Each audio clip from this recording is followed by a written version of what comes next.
level. With no further delay, I hope we receive this message with the right spirit. Let's bring Brother Nuri on. All praise. Assalamu alaikum. In the name of Allah, the Beneficent, the Merciful, I bear witness there is no God but Allah, and Muhammad is his messenger. I'd like to greet my sisters and my brothers in the greedy words of peace of Assalamu alaikum. Well, happy Savior's Day anyway. We thank Allah for the opportunity to be able to be alive in the year 2009 to celebrate Savior's Day with the greatest leader, teacher, and guide walking the face of the earth, the Honorable Minister Louis Farrakhan. Just when you thought that you had calculated what would be said and done, somehow or another Allah always blesses the event and the message to go way beyond expectation. I thank Allah for the most honorable Elijah Muhammad. Thank Allah for the Honorable Minister Louis Farrakhan. All praise is due to Allah. We thank Allah for his intervention in our affairs in the person of Master Farad Muhammad, in whom we honored on his 132nd birthday. Yes, sir. Not only a true God, but a true and a living God. One that still exists, not in memory, not in scripture, but in human form. We thank Allah for that all-wise God that raised up the most honorable Elijah Muhammad to be his messenger, Messiah, and exalted Christ, and to be a supreme example of what black people could become if we submitted to the truth. And we thank them for their messenger, their minister, the divine reminder, servant, and warner in our midst today, the Honorable Minister Louis Farrakhan. Tonight we want to take on a brief subject on this Wednesday night, as it is our goal and as an intention to fulfill the purpose for Wednesday night meetings in accord with the vision of the Honorable Minister Louis Farrakhan. In fact, there's nothing that we do that should ever be outside the bounds of the vision of the Honorable Minister Louis Farrakhan.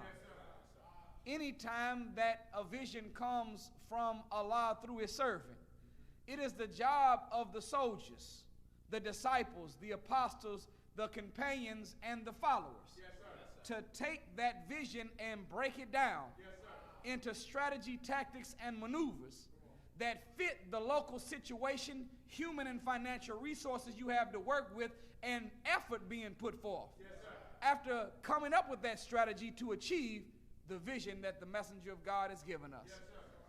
Wednesday night is designed to go into the science of the teachings of Islam, the history of Islam, and the law of Almighty God Allah. So tonight we are taking on a subject titled The Scientist. Come on now. Go ahead. The Scientist. Come on, we have, according to what we've been taught by the most honorable Elijah Muhammad and the Honorable Minister Louis Farrakhan, we have a special type of connection in that every community that you read about that God raised to be an example for that time period, all of them were a byproduct of a messenger. Yes, sir. Truth? Yes, sir. We are that too. That's right. However, that messenger was a byproduct of Allah. Yes, sir. And the communication that came from Allah to the messenger of the past that brought birth to those communities of the past was a vision. Yes, sir. Meaning that they seen something on the screen of their mind that helped them to know what to do and what to say. Yes, sir. Or they had a dream. Yes, sir. Is that right? Yes, sir. But none of them actually met God. We are the first community of people in the last 66 trillion years that are the byproduct of a messenger that met God himself. All of them received Islam, but they received Islam in a dream, Islam in a vision. But we received Islam from the mouth of God in person. Therefore, we are a superior community connected to a superior messenger. Now, we make no distinctions among them because we're not smart enough to. But Allah, the best knower, the all-wise, true, and the living God, knows who he's looking at and what he's looking at. Bible, in the book of Revelations, there's an image of God, the ruler, scientist, and a messenger of God. In the 5th chapter of Revelation, there's a man sitting on the throne. Is that right? And around this man are 24 elders. These 24 elders are trying to get the book out of this man's hand that sits on the throne. They are unable to retrieve the book. And lo, they say, a lamb appears that looks as though he had been slain from the foundation of the world.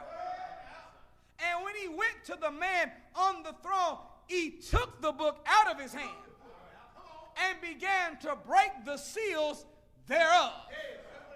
These 24 elders that were around the throne trying to get the book out of the one that sat on the throne, and unable to do so, when they seen this lamb take the book and began breaking the seals, they said, worthy is the lamb to receive power, riches, honor, and glory forever. But these 24 elders did something different, though. They took their crowns and cast it down at the foot of the lamb. 24. The most honorable Elijah Muhammad said that the elders of the Bible represent the 24 scientists. Y'all not hearing me. He said that every 25,000 years, the 12 major would meet together. They would study the thoughts of the time they lived in, study the actions of the people, and they were able to mathematically redivide the thinking by the thought times action and could calculate what was going to happen 25,000 years in advance. Y'all still with me? These scientists, the Honorable Minister Louis Farrakhan said, are not regular scientists in the sense of experimenting with chemicals in test tubes in a laboratory. But just like you can put a certain amount of this chemical and a certain amount of that chemical inside of one test tube and shake it and it produces a certain effect. Likewise, thoughts are electrochemical energy. So thoughts traveling at 24 billion miles per second, they're unseen but not unreal. They are actually liquid that have electrical charge inside of them. But because they're moving at 24 billion miles per second, you can't see the liquid. But when you walk into a room that doesn't have the right people carrying on the right conversation, you can feel the thickness in the atmosphere. Well, how do you feel the thickness of an atmosphere except that the thoughts are unseen but real enough that I might not be able to see them with my eye, but I can feel them with my spirit? Well, just like a regular earthly scientist would experiment with chemicals in a test tube to determine a certain effect, the scientists, the gods of mathematics, know what it means whenever you mix a certain chemical thought process with another thought process. Multiplied by an action, they can determine what type of explosion or result is going to come from such an experimentation. These scientists, the Honorable Elijah Muhammad said that after they calculate the wisdom, they write it or record it in what is called the mother book. Another part, I was going to say another verse from Our Savior Has Arrived, but technically it's true. Another verse from Our Savior Has Arrived says it's called the nation's book. Then there's another time you read about it where it's called our Quran. It's not called the Holy Quran that we read, it's called our Quran. It's not a Quran, it's the Quran. It's not a book that covers a 6,000 year history, it's a book that covers a 25,000 year history. According to the true history of Jesus, it is said that Jesus was reading about himself in the Quran. While if Prophet Muhammad was the one that Allah revealed the book we read called Quran through. And he appeared 600 years after Jesus. How could Jesus been dead and gone and had read a book that didn't come till 600 years after he left the scene? There must be a different Quran that needs to be looked at. This mother book, nation's book, or Al-Quran, has 25,000 years of history in advance. Yes, sir. According to the messenger, whenever there is a part of the mother book or the history in advance to be fulfilled, Allah raises a messenger, gives him revelation and an assignment. And between that revelation and assignment, meaning what he knows, what he says, and what he does, that individual messenger of God has an impact on the overall thinking of the population, of the overall action of the population, which means that what he says, what he does, and what he speaks is so profound that he actually is able to fulfill what the scientists seen thousands of years in advance. Y'all with me? Now the gods, they don't live but about 1,000 years. So there's 12 minor, which are the sons of the 12 major. They are giving the wisdom that their father knew. They're giving the expertise that their father knew. Y'all still with me? Out of these 12, one of them is the supreme of all beings. He is the God of that cycle. Y'all still with me? Well, this is something to be looked at. Because if the 24 elders represent the 24 scientists, there's a man sitting on the throne that nobody could take the book from, but the Lamb could do it.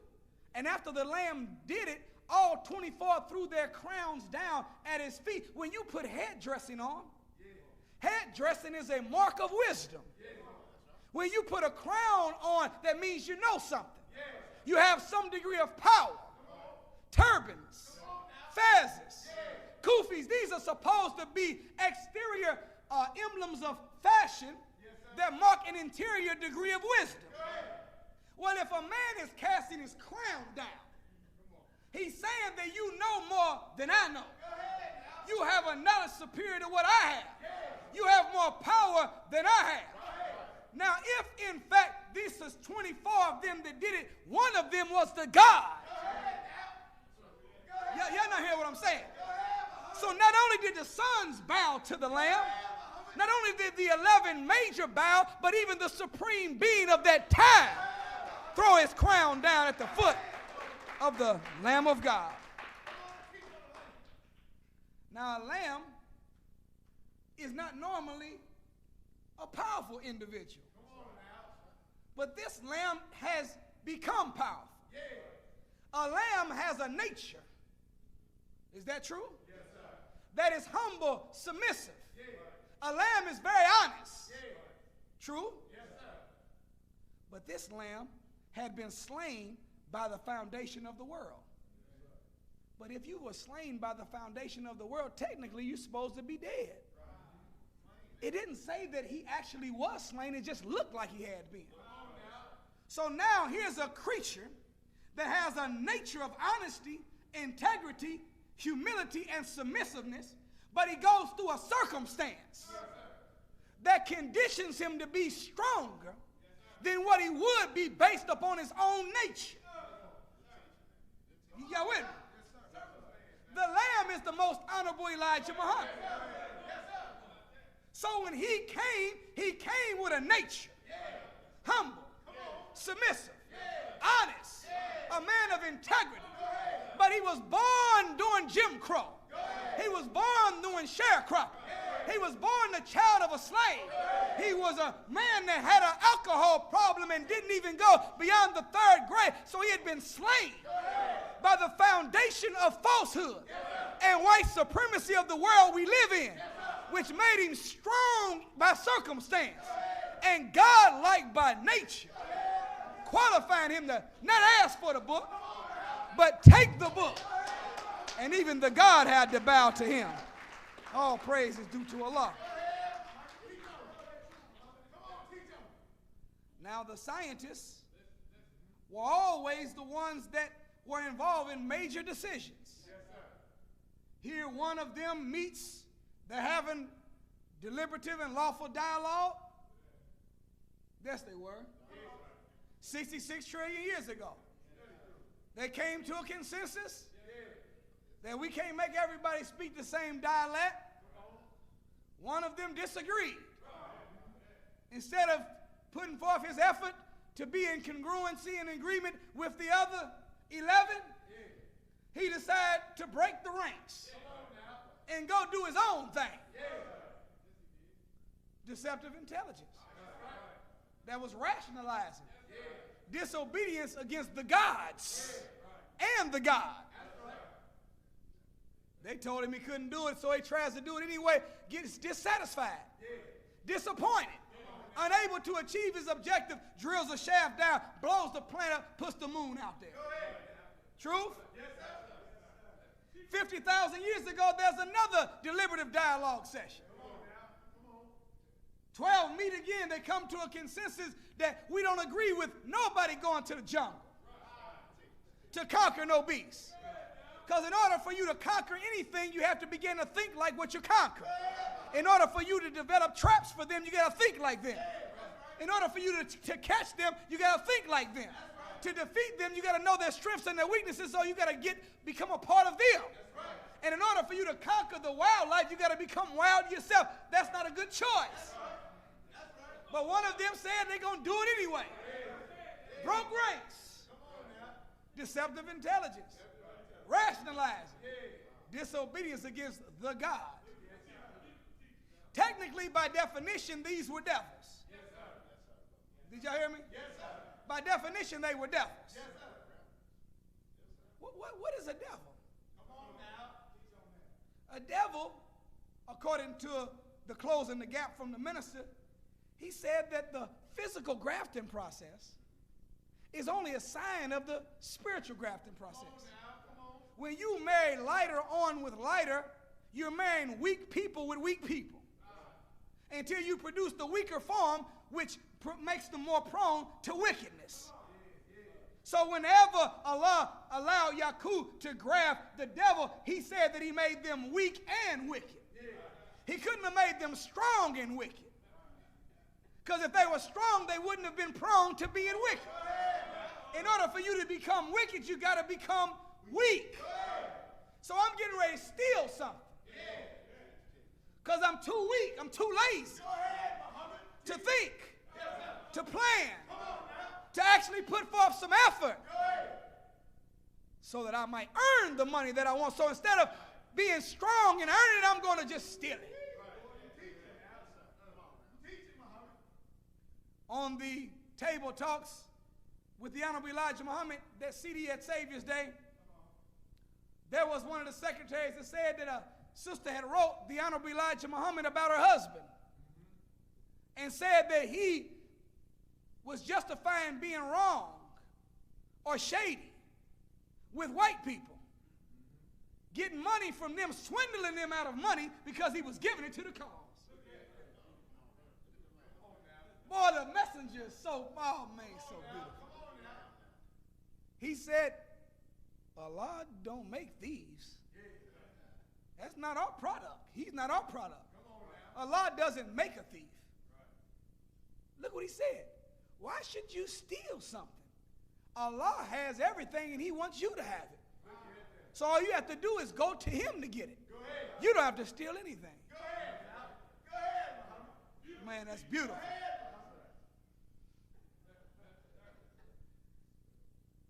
So when the scientists became Yaqub, weak, wicked, being into the jungle, you become like the jungle, so now you deviate. Of course, all of it works for the will of Allah. Because without that, then the moon wouldn't have been there to be the equalizer of the planet. And we would not have a physical object in the universe by which we can compare how black people need to get our water back. And how we got deported from our mother language, our mother tongue, our mother religion. Where we now have to come back to Islam. See, the moon don't come and just jump back in the way it was. It's a gradual process. It comes back in the form of dust. Is that right? One day it will become one again. It's going to take some time. Likewise, it takes a little while to come back from being a Negro into a God. You can't expect to be made perfect overnight. You say, I've been eating one meal a day for the last 6 months and I can't tune in yet. What's taking so long? I've been in the nation for 5 years now. I don't have no mansions yet. What's taking so long? It's a process. It's gradualism. What made Shabazz blow up the planet is he wasn't patient enough to see a process through. So out of impatience, he aborted the mission. We got to be patient till Allah blesses us with what we can bear. The scientists, according to the scripture, they write and make Bible and Holy Quran. The last batch of scientists, when they wrote in the supreme wisdom, you don't read anything about what they said about Master Farad Muhammad. You hear what the scientists said about Musa, don't you? Yes, sir. You hear what the scientists said about Yaqub. You hear what the scientists said about Columbus, right? Yes, you hear what the scientists said about Jerusalem and about Esau, about Jesus. yes, But you do not hear what the scientists said about Master Farad Muhammad. Why is it that they were unable to talk about Master Farad Muhammad? It's because whenever the scientists began to write this present 25,000 year cycle, they only could see 15,000 years into the cycle. Because when they got to Master Farad Muhammad, they didn't know his name, who he was, but all they could see that there was a light so bright that they were unable to predict the effect that he would be able to have. So when Master Farad Muhammad was seen by the scientists that wrote this cycle of history, they had to throw their pens down and write no more. You're not hearing what I'm saying. The other 10,000 years of this cycle is not written by the scientists that lived 15,000 years ago. Master Farad Muhammad has written this rest of the cycle with his own hand. You're not hearing what I'm saying. We're not living in a time of a predictable outcome. We are living in a time of the fulfillment of all the predictions. Master Farad Muhammad is the sole controller of all of the affairs. Now, I'm not guessing at what I'm telling you. I got it from the Honorable Minister Louis Farrakhan. I just learned it a few days ago, but I thought it'd be right to share it with everybody. My God, that's a powerful message.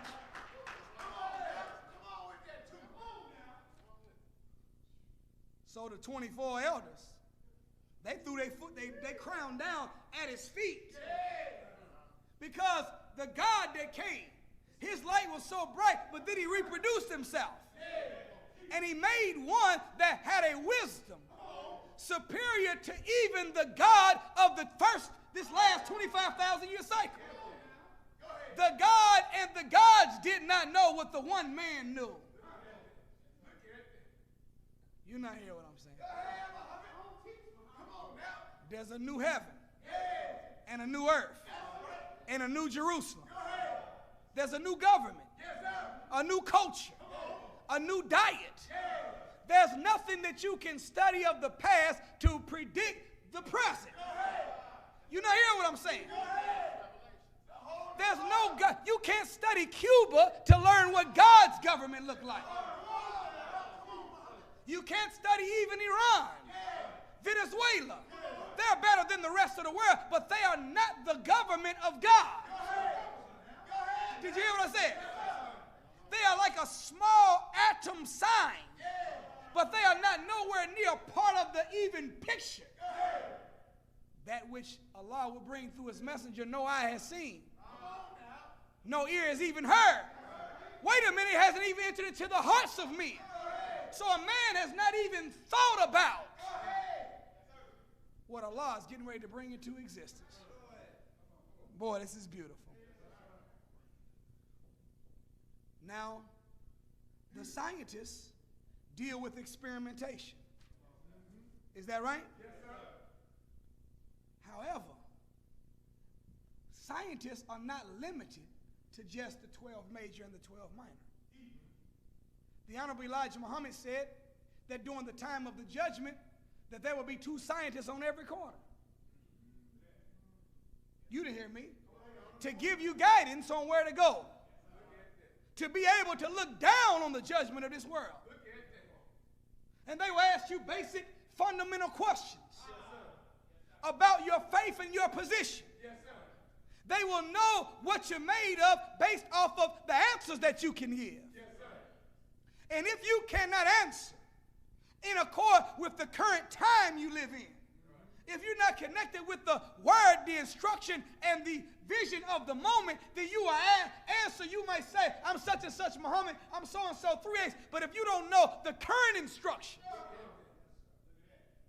then they will give you directions that will lead you to go back with the world to die.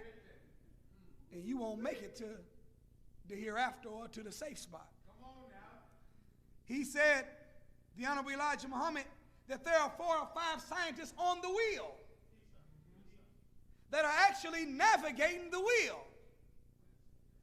Did you hear me? Yes, sir. These scientists are those that know how to tune in on the thinking of people even in advance of the thought coming to your mind.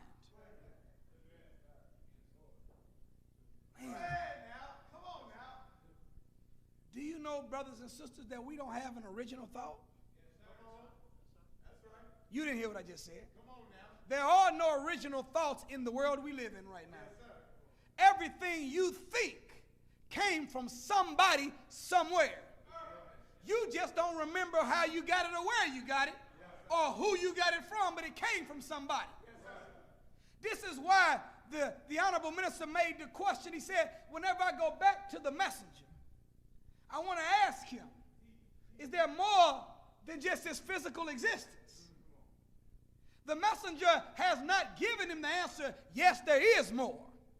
I said the messenger did not give him the answer. He said when he goes back, that's what he wants to ask.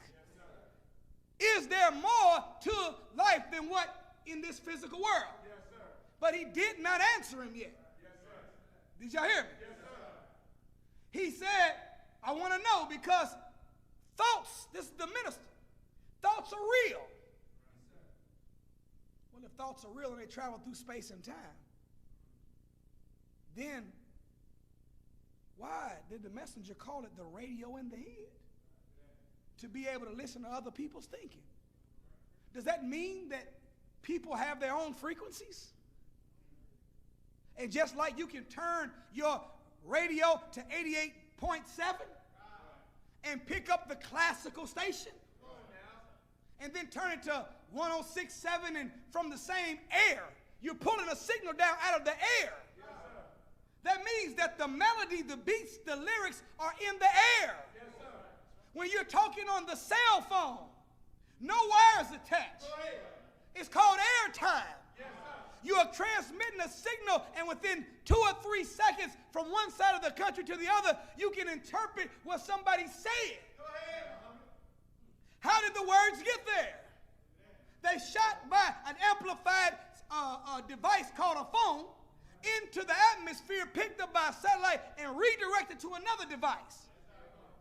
A transmitter went through a channel. Is that right? Yes, sir. Hit a receiver, then you gave feedback. Yes, sir. And it did the same cycle for you. Well, is it possible that there are thoughts that are attached to each person and that each person has their own frequency?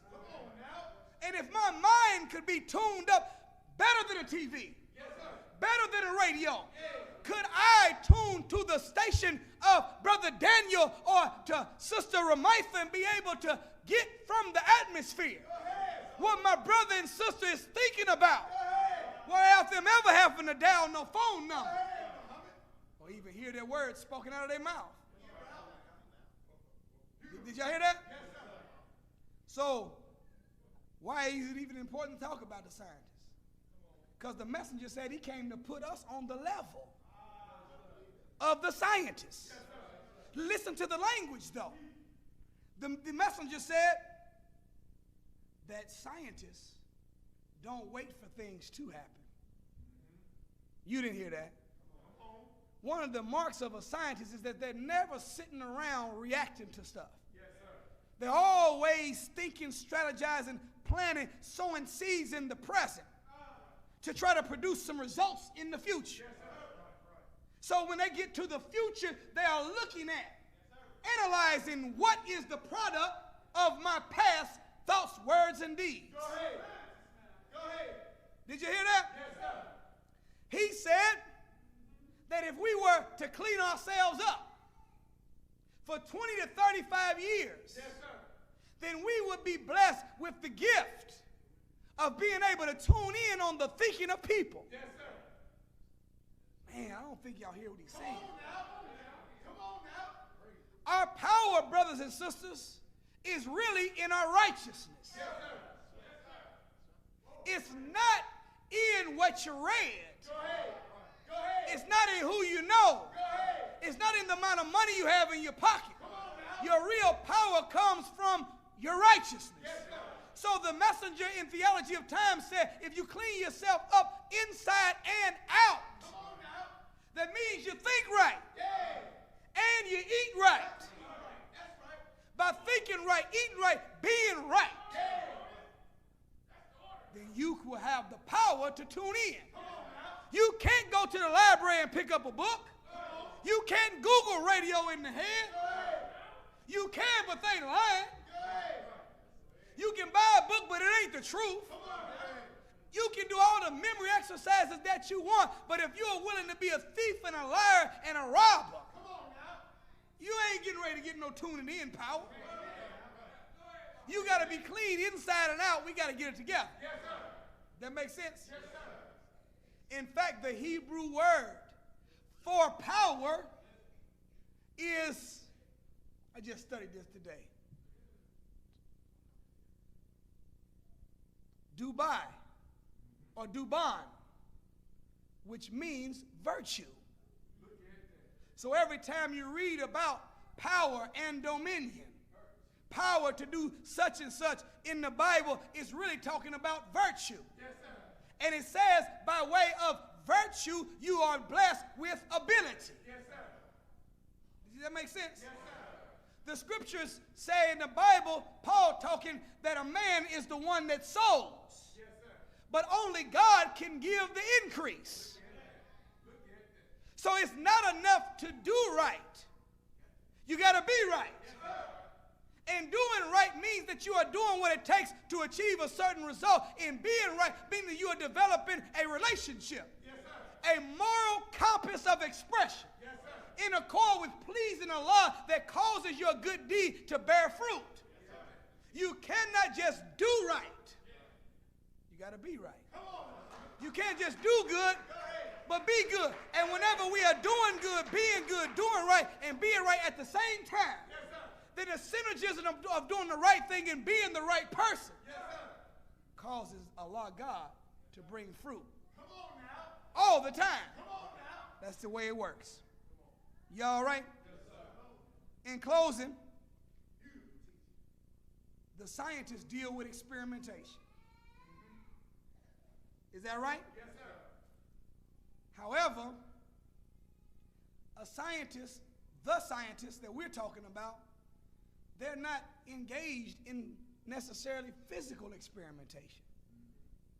And they're not engaged in experimenting on themselves, per se.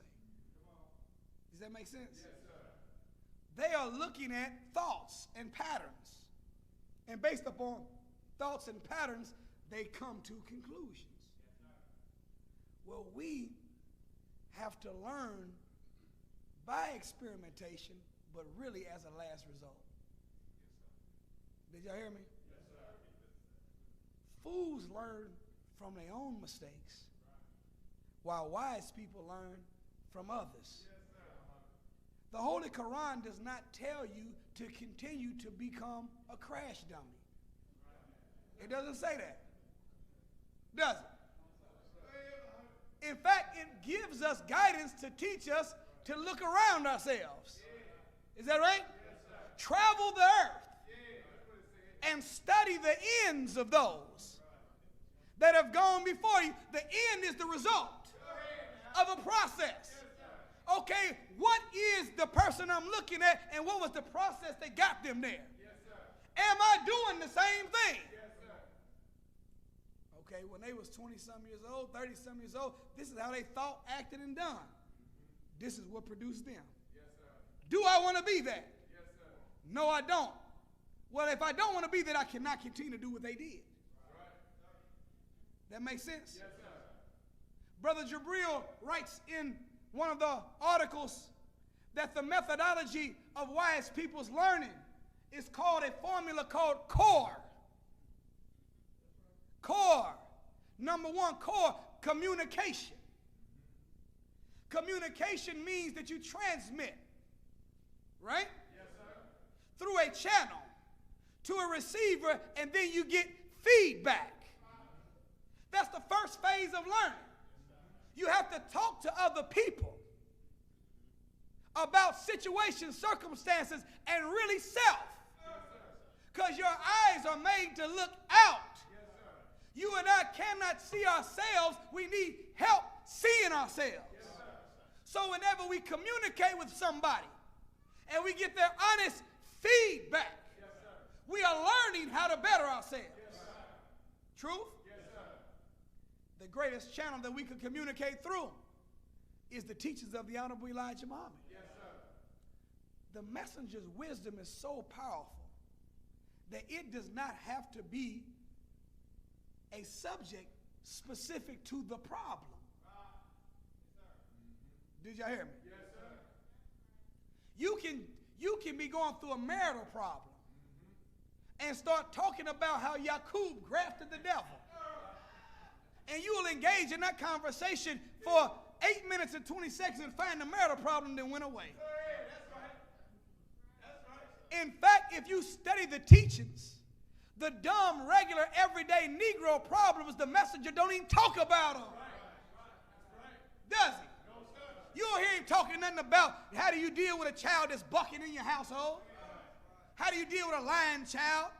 How do you deal with a wife that won't do this and a husband that won't do that? That ain't in none of the 5 books. Is it? You hear him talk about an economic blueprint for a nation, but he don't tell nobody how to be no individual millionaire. There's nothing in there about how to be personally rich by your daggone self. It's always 6 or 8 people pulling their resources. Is that right? Why did the messenger not talk about the dumb, everyday Negro problems? It's because when our mind is really rotating on the teaching, we don't have dumb, everyday Negro problems. The sign that we're not rotating on it enough is when we have them. Thank all 2 of y'all for believing that. The rest of y'all stay stuck on stupid. I don't care.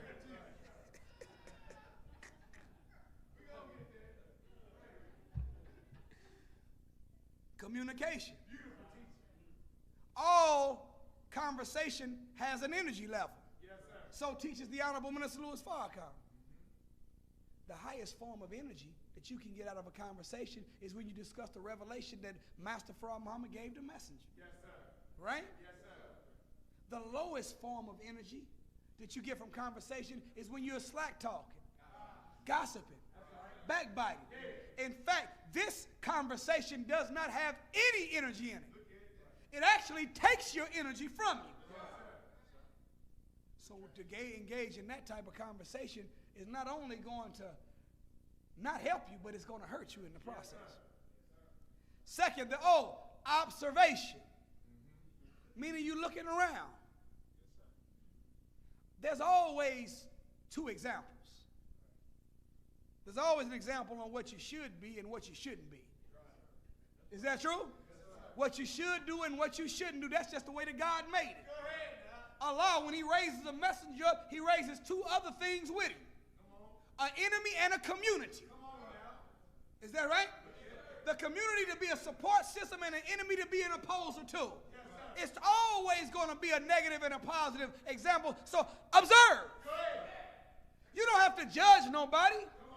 You don't have to condemn nobody. You don't have to hate nobody. But you got to say, oh, okay, I see what's going on. I see what's happening with them. And you got to drop seeds. You got to pull a sister and brother's coattail. You got to help them out in the best of spirits. But you can't be so connected to a person that you offer good counsel to that you sitting back watching.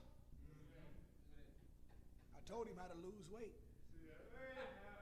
Look at it. Look at it. Meeting just now ended. It ain't 4 o'clock yet. I already told him. He gonna eat again anyway, huh? And you know he gonna eat again when he get home. No, you drop the seed and you let them run their course. So you.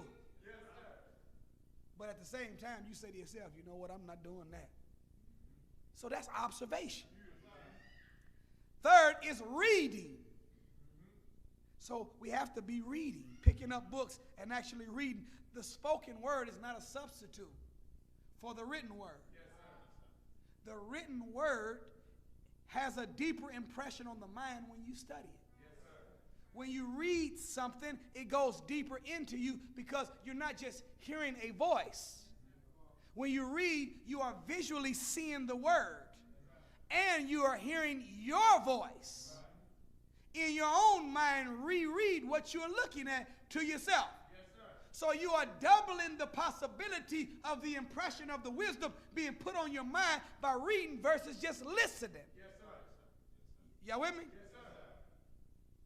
Then the last thing in core is the E. That's experiment. Now we do have to experiment. You do know that, right? The black man learns by experimentation. How to eat to live. That is what we're supposed to eat, right? How often we're supposed to eat. But in order for you to figure out the combination of what the messenger says are the best of foods to achieve optimal performance in your field of human endeavor, you have to experiment. Is that right? He doesn't give you the caloric breakdown of how much you need to eat in your one meal. He don't tell you what foods to mix with what. You've got to study your work, your habits, your profession. Is that right? You got to study your size, your sex, your age, your height. And you got to calculate mathematically by way of experimentation. You've got to know that this don't agree with me. This does. And find a scientific, perfect diet by way of experimentation in how to eat to live. Does that make sense? We experiment with everything.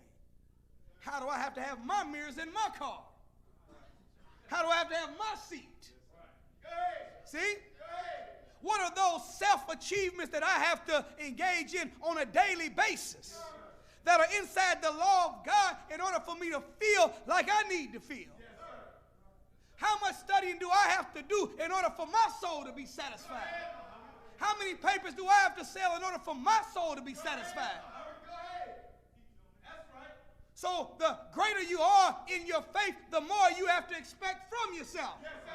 If you have been for 10 years at this cause, and you see someone satisfied that's only been here for 6 months at a certain level, you can't do what they do and still get your soul watered. You got to study more and work harder and do more and do better. Otherwise, as time goes on, you start going backwards. What does a 10 or 15-year product that's connected to the messenger look like? See? What does a 10 or 15-year product of the process know in their brain? How much virtue and righteousness, how much discipline do we have after 15 years of being a part of a God-making process? What should we have? What should we be? What should we know? What should we be able to accomplish? Only we know, based upon experimentation. But if we're going to be on the level of scientists, we got to strive to communicate, observe, read, and last, experiment in a scientific way to figure out the best way to get the best out of self that we can redeem a people. Yes, sir. And if we do that, we will find ourselves becoming greater helpers of the messenger, the minister, and the master. Yes, sir. One of the biggest problems I think that we are having is that we're not doing our best. We're not giving it our all. We're not trying our hardest.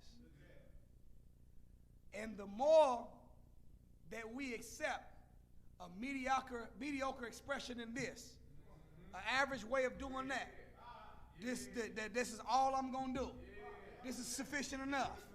That was enough to do that. And there's no challenging of self where you finish a program, a project, a goal, a mission, a request, an instruction, a whatever, where you say, I did my best. Then you are creating a culture of a Negro. Yes, sir. Yes, sir. And we're getting weaker and weaker. Yes, sir. And more satisfied at doing nothing, really. Turn it around. But all it takes really is just say, you know what? I'm going to do my best. Come on now. And Allah going to do the rest. Come on now, just like that. And then when you do your best, you analyze the results. You didn't get what you wanted. Guess what? That means your best wasn't good enough. Come on now. Well, how do you increase your best? You increase your best by constantly doing the best that you can on that level. And when it gets easy, then up what best look like.